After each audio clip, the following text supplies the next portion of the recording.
This is the Big O Show. This is the Big O Show. Again, nothing earth-shattering from this press conference, but I figure I'd try to get some stuff out of it that I think will make you feel good as a Dolphins fan. And for those of you that are Dolphins/Canes fans, you're going to relate with me here on this one. Yesterday, Fangio was asked about, the players on defense, and he said, I'm going to tailor the scheme to the players' talents. And when I heard that, that made me giddy. That excited me. And why did it excite me? Because that's what a real coach does. I see it with Spo all the time. Oh, I got this kind of team. Okay, I'm going to run this kind of offense. I got this kind of team. Okay, then I'm going to run this kind of offense.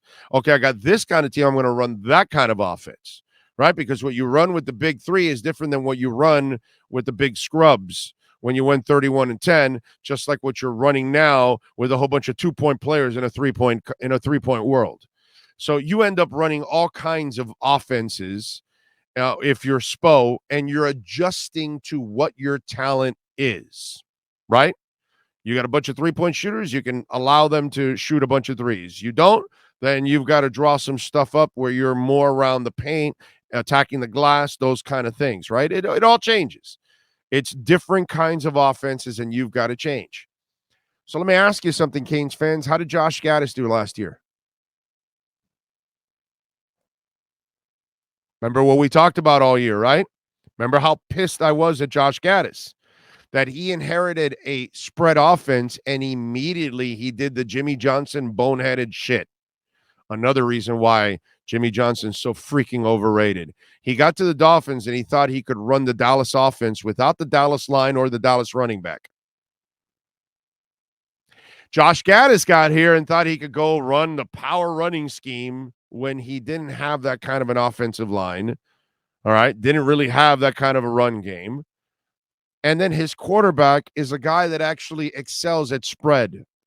So let's run no spread. Let's not help our quarterback. Let's hurt our quarterback. And then he forcibly, as the year went on, had to then add more elements of spread, which shows you that Josh Gaddis is not a very good coach. And that was the beauty of Shula. Not to sound like an old man, but I just did it with Spo, right? I see it with Larinaga. He has different kinds of teams too, and he adjusts to what he has. But I saw it with Shula. Whether he had Greasy, Zonka, kicking Morris, or whether he had Woodstock, where he had a running quarterback and a passing quarterback, and he had to kind of mix the two, or he had Dan Marino.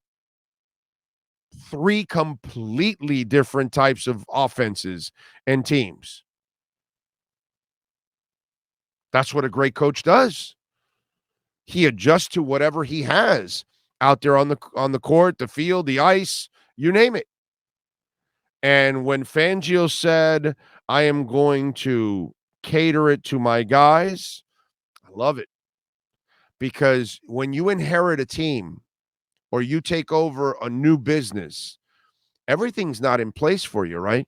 You walk in, you're the new general manager of this shopping center or whatever, and you may not have the right security people. You may not have the right inventory people. You may not have the right whatever companies that are maintenance and this and that. And so it's going to take you a little while to kind of maybe fix things and get them up to par the way you like to do things, right? So you take over a new team. Well, this is my base offense that I like to run, but you know what? My personnel right now does not fit that. So I'm going to have to adjust a little bit to my personnel. I'm going to have to adjust to some of the contracts that I've inherited. Some I may not be able to get rid of right away. I may need a year or two to kind of flush that contract out and bring somebody else that fits more of what I like to do. But meanwhile, while I have this player, I have to play this kind of game.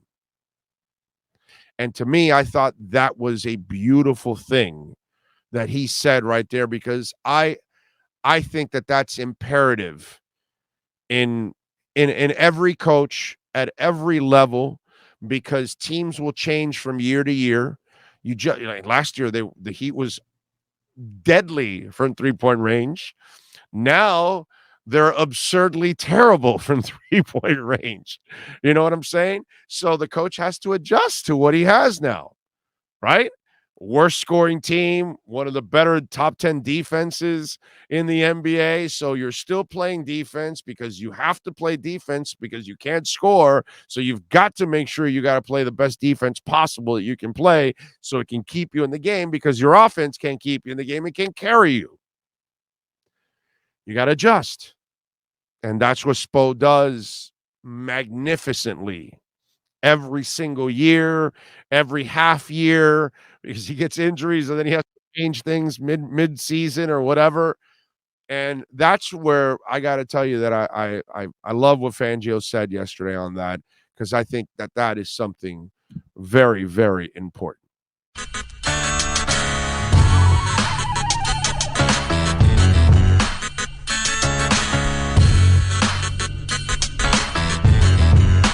This is the Big O Show. This is the Big O Show.